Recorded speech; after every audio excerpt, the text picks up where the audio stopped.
And we are back. This is episode 5 of Become a Bat. I'm your host, Tom. And I'm Mike. And we're going to go over issues Detective Comics number 39 and finally Batman number 1, the first story in it.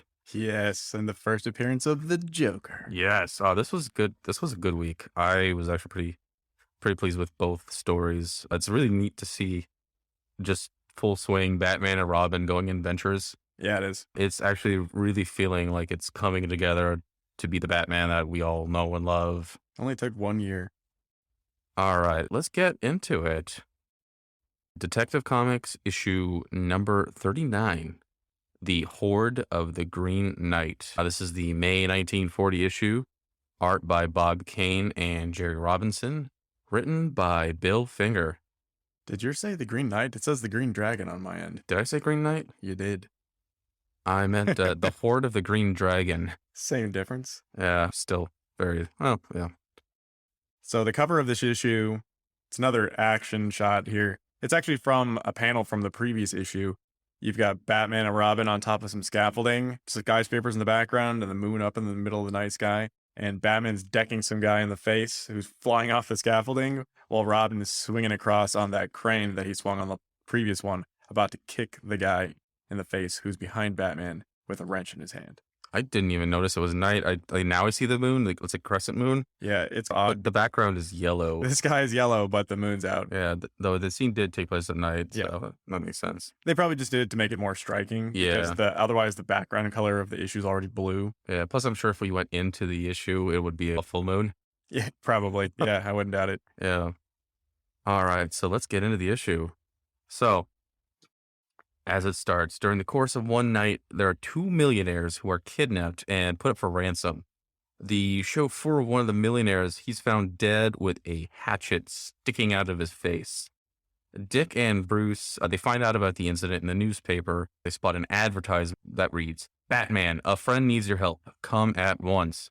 And they figure because it's written in that, it doesn't make sense in real life. Yeah, but it says it's written in a Chinese font. It's just written in like Yeah. block lettering. Bruce decides, oh yeah, this is Wong. He's my friend, the unofficial mayor of Chinatown. He was in the issue 2 or 3 issues back. Is he really the unofficial mayor, or is he just the unofficial mayor because Batman says he is? I think maybe they just, because it's like its own subculture there and Yeah. they don't have any official rules for that. And they're in Manhattan, which would have its own mayor. So they Right. turned to Wong to be like the cultural leader in Chinatown. That's basically what I get. I don't know, have any real life examples of this. Yeah, same. Batman, he decides to pay Wong a visit.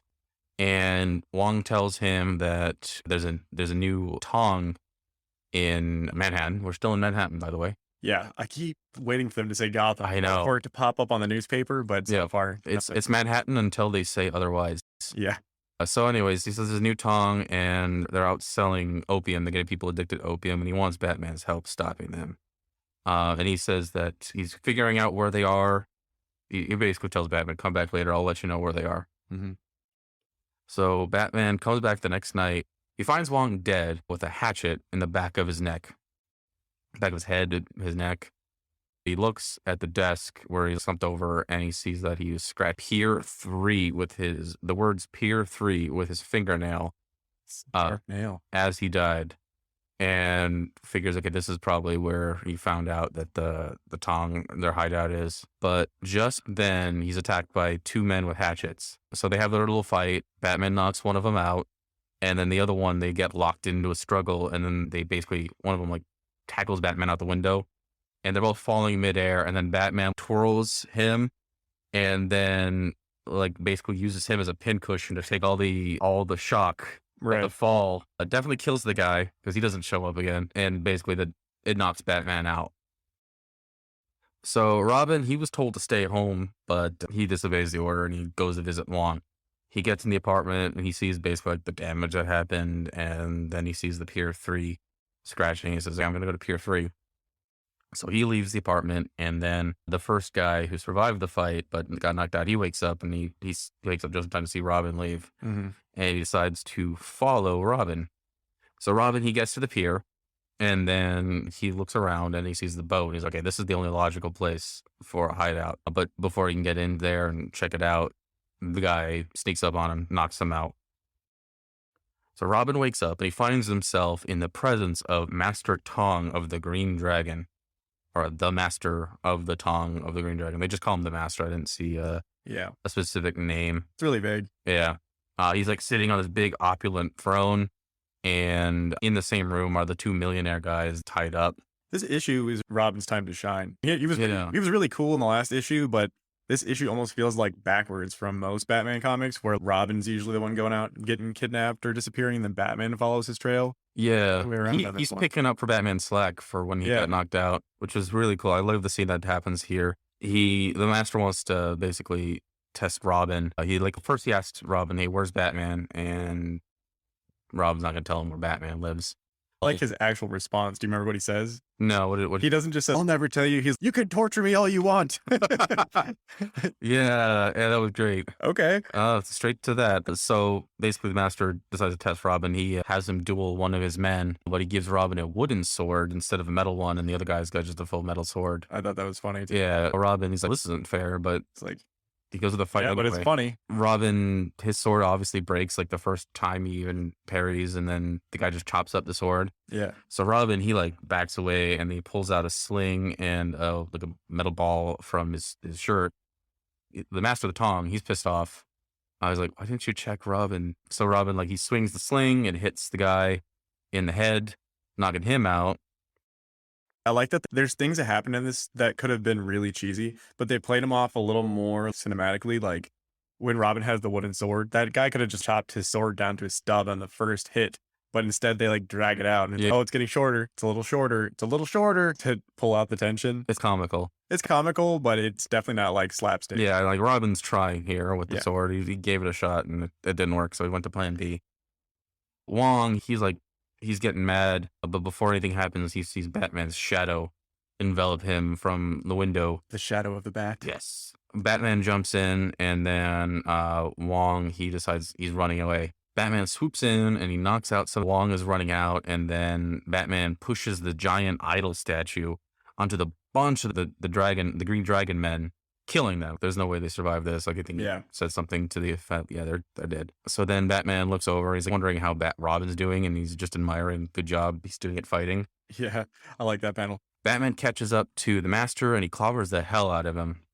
And then he looks over to see Robin and just how he's doing. This is great. They untie the millionaires and then tell the millionaires what the plan was going on. The next day, Bruce is out and about with Julie and his fiance. She's back. They hear about how Batman freed the millionaires from the opium ring. Later on, Dick feels pretty bad about what happened to Wong, how he died, and Bruce is like, his sacrifice wasn't in vain. And then it ends. And then the last panel teases a new villain that's going to appear in the next month's issue, Clayface. I'm excited about that too. Yeah, finally get to see Clayface. I'm shocked how early Clayface was. Yeah, it seems like the first year of Batman is like the underutilized villains that people don't really know or care about as much, and then the second year is when they start bringing in all those iconic rogues gallery. Yeah, like I think it's gonna be pretty big when the Penguin shows up. Yeah, He seems to be the closest to be just like a normal dude, the normal mobster dude, just a little bit eccentric. yeah. When the Penguin first shows up, he's like a cartoon character. He's like a little more over the top and a little more like disproportionate. Like Eggman. Yeah. Yeah, I'm looking forward. I don't think I've ever read his original appearance.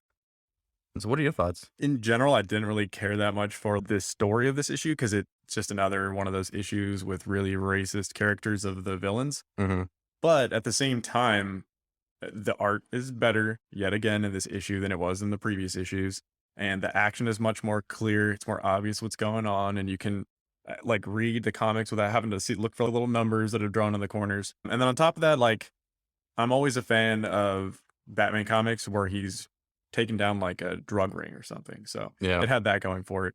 And I'm a huge fan of really Robin. I think Robin in these first couple issues, probably for like his first couple months in Batman comics, is so raw.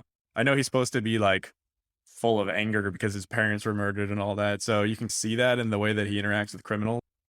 He's just so like, he just oozes confidence and he's so reckless and he just jumps right into the action and he doesn't Like he's barely wearing any clothes and he's just out there jumping around with people shooting at him. Yeah, I'll agree. I really like the way Robin, he just loves what he does. Yeah, He goes really well with Batman here. Both of them are clearly like in their element. This is what they were born to do. for sure. You figured he'd be like just this kid, he'd be annoying, but you just, Yeah, he's just mini Batman you know, with a different costume. They act the same. yeah, They don't act like one's not happier or lighter than the other. One's not the comic relief. They literally are acting the same. Yeah. yeah. So Also, I dug the hatchet kills. yeah, That's that was, the horror movie fan in me loves seeing people get a hatchet in the face or the back of the head. yeah. I don't know if there's any Chinese stereotype with hatchets. I don't think so, Maybe but it's it probably was good from for action. honestly, it's probably from a movie. Yeah. There was a lot of really like racist, stereotypical Chinese villain movies where Yeah. they would have goons killing people with machetes and hatchets. So that's probably where they got it. Yeah. So my thoughts, it was cool that they brought back Robin's sling.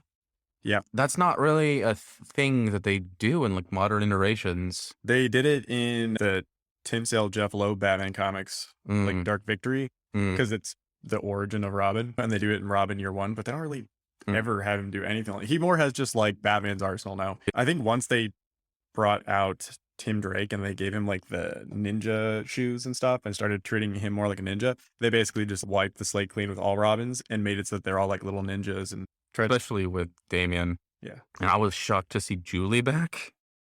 Just one panel. I figured she would have just unceremoniously disappeared.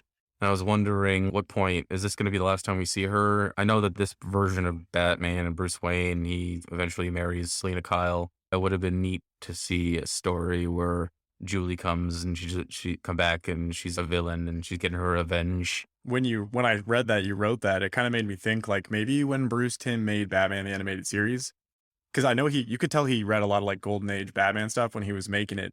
Maybe he originally intended to have the Phantasm be her, Oh, that would have been nice. because That would she be cool. is his girlfriend slash ex girlfriend from a really early point in his Batman Yeah. career. So that Yeah, we don't really know anything about Julie.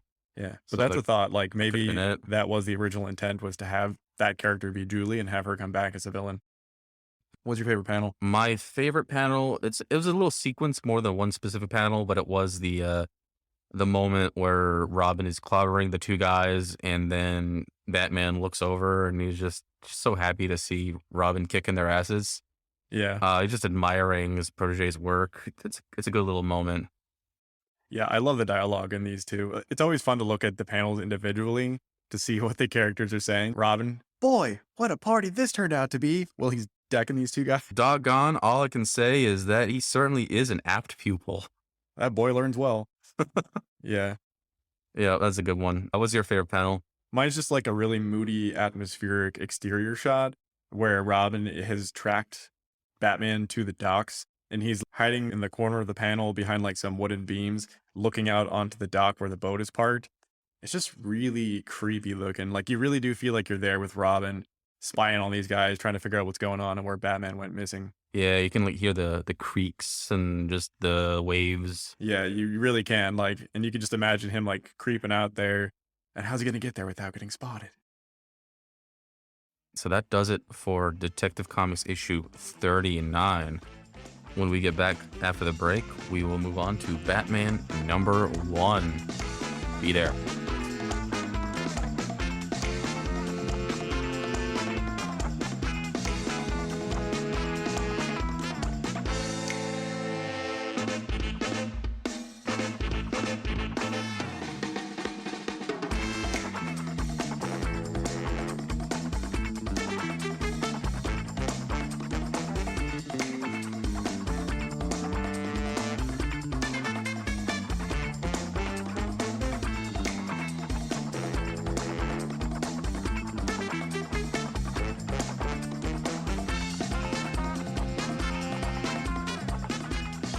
And we are back. We finally can get into the first issue of Batman. Yeah, the first part of the first issue of Batman. Yeah, I should have checked to see how many stories were in this one. Do you remember how many stories? I think there's 3 or 4. 3 or 4? Okay. Yeah. The first issue is our premiere of The Joker, Mm-hmm. one of cinema's greatest villains. One of cinema's greatest villains. and comic books. It's the spring issue, 1940. Story's called The Joker. Art by Bob Kane and Jerry Robinson. Written by Bill Finger. I put Bob Finger there. I Whoops. saw that.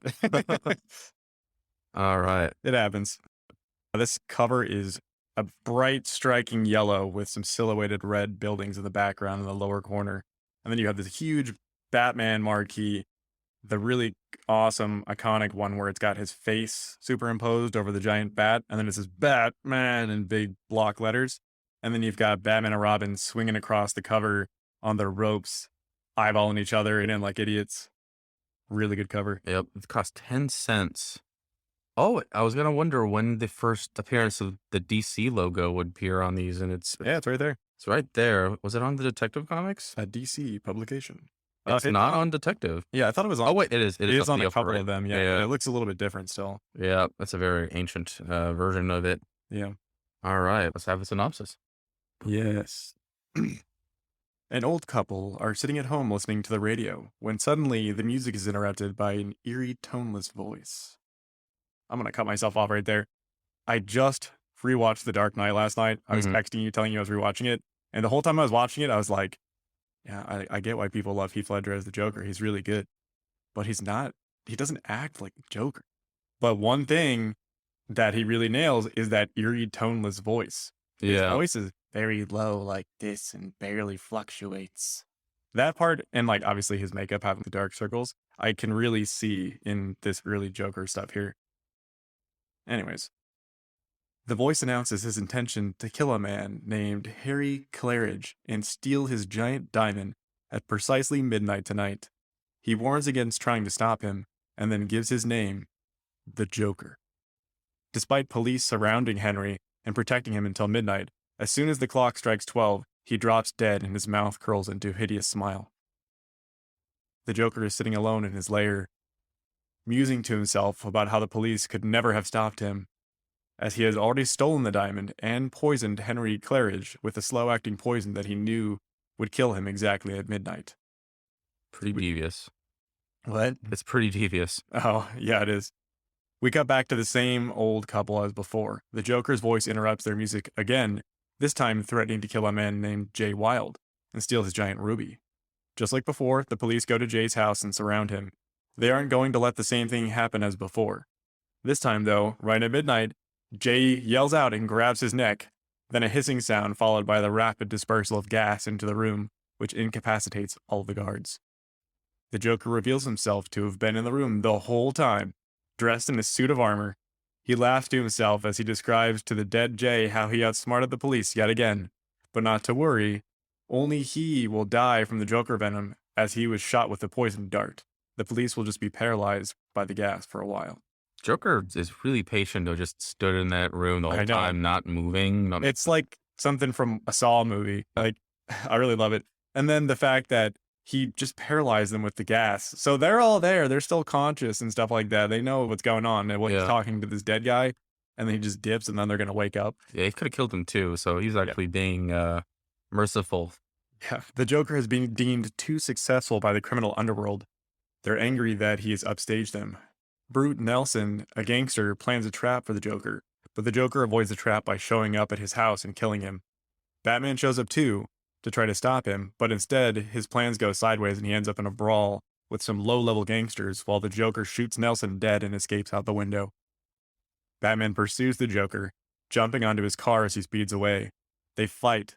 The Joker tries to shoot Batman in the face, but Batman notices the car about to go off a bridge.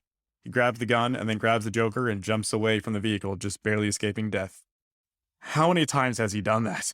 At least 3 or 4 times, Batman jumps onto the hood of a car, grapples with somebody with a gun, and then jumps off as it creeps off Yeah. the bridge.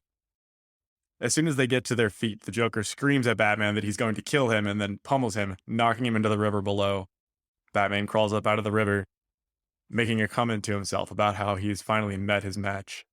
Yeah, I like how Joker, like usually he's always described as just in a one-on-one, just fist fight between Batman and the Joker. Batman's always gonna win, Yeah. but not so much here. They very much play him up as being almost an equal in strength. Yeah, and he's very smart, Yeah. clearly too. Like he pre-plans all of these crimes that he's going to do. I would say, like this Batman so far, yeah, he's smart. Yeah, he can fight. He has some detective skills, but he's not the world's smartest, strongest, most apt person ever, like he is in modern comic books. Yeah, So he's smart and strong, but mostly very lucky. yes, and so I'd say at this point in his career, the Joker is pretty much on par with Batman, Yeah. physically and mentally. And people always say Batman can do whatever, Batman plus prep time, but like Yeah, Joker's whole thing is prep time, yeah. like years in advance sometimes. Joker announces his third victim over the radio again. He has threatened to kill Judge Drake this time. We cut to the judge's home, where the chief of police is personally standing guard over him, while a group of cops stand guard outside. The judge begins to panic as it nears 11 p.m., and he's only got 1 hour left to live. The police chief suggests that he calm down and that they play some cards. After a few minutes, the judge declares that it's game over for him. He needs an ace in order to win. That's when the police chief smiles a hideous smile of the Joker and holds up a Joker card. You can't win anyways because I hold the winning card, he says. I fucking love that. It's so good.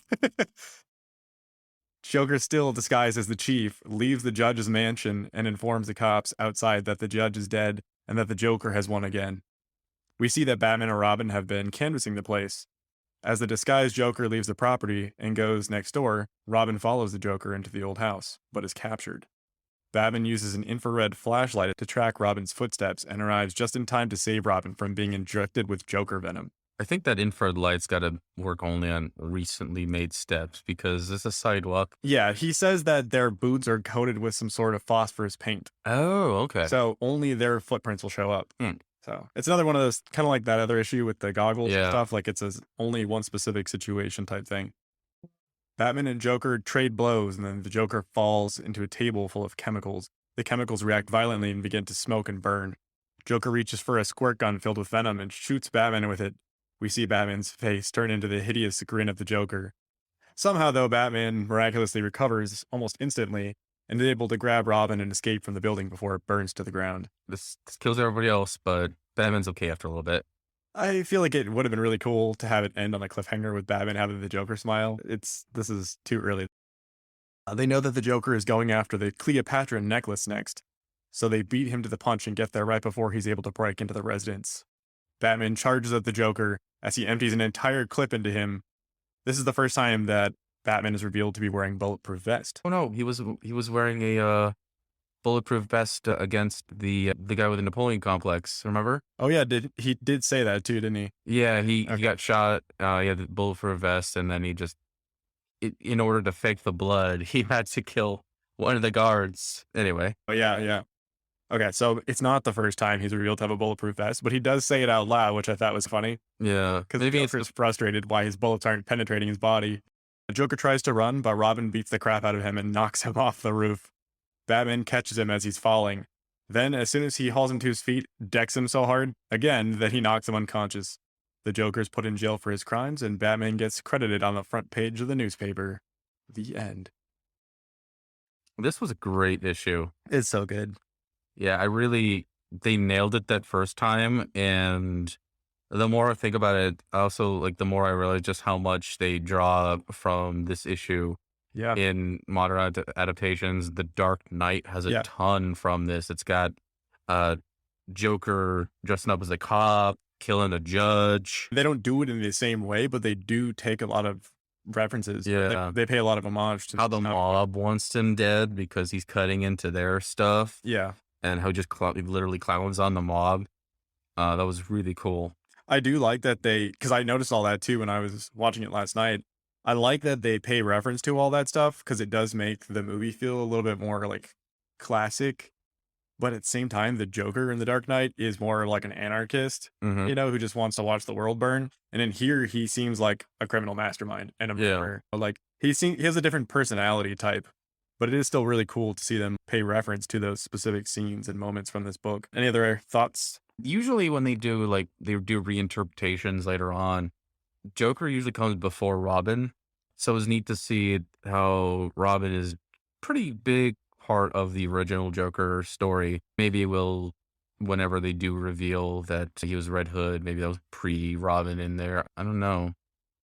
That could work. Yeah, I don't know when the Red Hood story happens. Yeah, they don't exactly say when Batman confronts the Joker in this issue whether or not he's been around before. Yeah. He's not, "Ah, it's you, the Joker again," but he's also not like, "Who the hell are you?"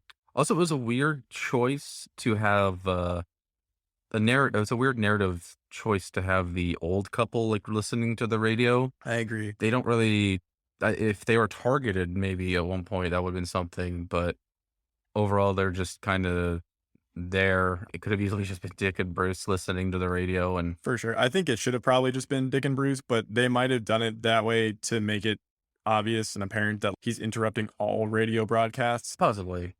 I don't know how you could just interrupt one person's radio broadcast anyways, but I guess it's And possible. also, the Joker interrupting, like, a radio or a TV broadcast is just Yeah, they do that in super classic. '89 movie. Like he Yeah. interrupts the TV broadcast to put on the fake commercial. Yeah, they do it numerous times in the animated series. For It's sure. great. This Joker is very much like the animated series Joker because Yeah. he's very diabolical. He's got the crazy plastered grin and the really menacing looking eyes that are like comically oversized. And he's serious. Like he's not laughing all the time like he is in the cartoon. But I think the Joker in the cartoon just laughs as like a form of punctuation. Like he is very serious, but then he just has to laugh like after certain things he says to make them less creepy and more funny. But specifically, like when there's that fight scene where Batman and the Joker are fighting each other, it reminded me of the fight scene between Batman and the Joker in the end of Batman Mask of the Phantasm. They're just going at They're it. just going at it, and the Joker pulls a knife on him and everything. Yeah. It could have easily been, like, their final fight if Yeah, they didn't wanna do more. for sure.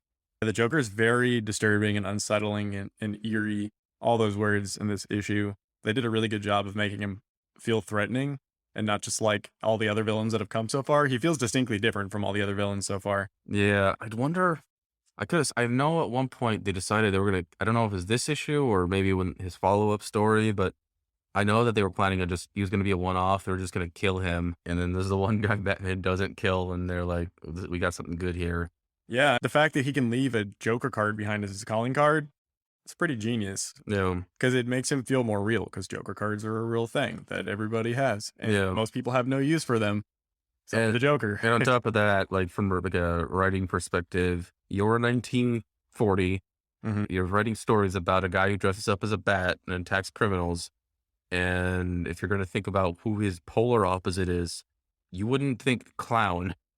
No, clowns and bats are not exactly opposites. No, there's no example of that happening, but But it does work in this sense because you've got this is the Batman who is smiley and happy because he's working with his best friend and they're having fun doing this. And this Joker is not doing this, or maybe he's getting some enjoyment out of it. yeah, He's definitely not laughing his ass off. And he was, like, one moment away from killing Robin. yeah, Like, the stakes are real, even though we're entering, like, super camp territory pretty soon. yeah. Like, there's still stakes. Oh yeah, like Robin very well could have died 2 seconds if Batman had been 2 seconds too late by busting in that room to save Yeah, I him. wonder how that would have played out if he died that early with this Batman. He wouldn't have freaked out and got all mopey like he did with Jason. Maybe he would have just found another war a day later. There's your Batman one shot right there. I still want to write that one about Batman telling the story of all of his girlfriends and stuff like that and giving relationship advice to Damian and Dick and Jason through the years. No. You should write one where Dick dies like 1 year into being Robin Yeah, and how that affects Batman. just not even like how it is in Batman vs Superman, where it sets him off just totally. Okay, I'm gonna find another Robin. Yeah. You know what? That's funny to think about actually. Because he said that suit, the Robin suit in Batman v Superman is Dick Grayson. Yeah, What if that's where Dick Grayson died? Because he is tied to a chair in a warehouse. What if the Joker shoots him up with the Joker tox and beats the crap out of him and then blows up the warehouse? yeah. The suit was in pretty good condition. So, Yeah. all right, what was your favorite panel? I picked the panel where the Joker is punching Batman in the face right before he knocks him off the bridge and screaming, "I'm going to kill you." I love it. Yeah, I just love whenever Joker gets the upper hand on Batman in a physical fight. Yeah, this is really early on. Batman has no idea what to expect. But even seasoned Batman, like 20, 30 years into his career, sometimes the Joker can get the upper hand on him. hmm He's just so unpredictable. yeah. Mine was the very first panel we ever see of Joker, where he's sitting at that chair and he's just got the fingers like on his chin. Yeah. It's super menacing. Like the first shot of the Joker we see, he's not even smiling. He's just very menacing and angry. And there's just pure malevolence coming from his eyes, those evil eyes. Yeah, I love what he's doing with his hands too. He's got his fingers together and he's Yeah. pressing his chin on his two fingers. I feel like I could hear Mark Hamill's one of his more menacing laughs coming out of him. Like, you know how Mark Hamill's really good at not just like doing like that, Yeah. over the top laugh. He also does like the really deep, just like, Yeah, he plays them off. If you listen to like him in just regular the animated, and then Return of the Joker and Batman Beyond, Mhm. it's got a darker, more sinister sound to it Yeah. than he does normally when he's in the future as Tim Drake. But Yeah. yeah, I really like that. I imagine this Joker. I don't hear him as Mark Hamill. I hear him as a little darker, a little deeper. Yeah, I don't hear necessarily Mark Hamill's voice coming out of him, You know. but it just like some of those really dark, more disturbing laughs that he does as the Mhm. Joker. I could see one of those being like the laugh that would come out of this character. Yeah, he's very manic too, because a couple panels later, that's where we get to see like his Yeah. big happy grin. He just goes from 0 to just 100. Yeah, that's In a another thing too. snap. That's why I was talking about Mask of the Phantasm, because Joker in that goes from just being like normal Joker to just like flipping a switch, and then all of a sudden he's like crazy and violent and just murderous. So I like that about this Joker too. That Yeah. he's a little bit reserved, and then he just loses it. Mm-hmm. Yeah. All right. Anything else before we wrap this up? Nope. I love this issue. Yep. Hopefully they continue staying this good for a little while before they start to get really cheesy. Mm-hmm. All right. So next time we will get into the second story of Batman #1, and then we will do Detective Comics number 40. All right. Well, thanks for sticking with us. We'll see you next time. Peace. Goodbye.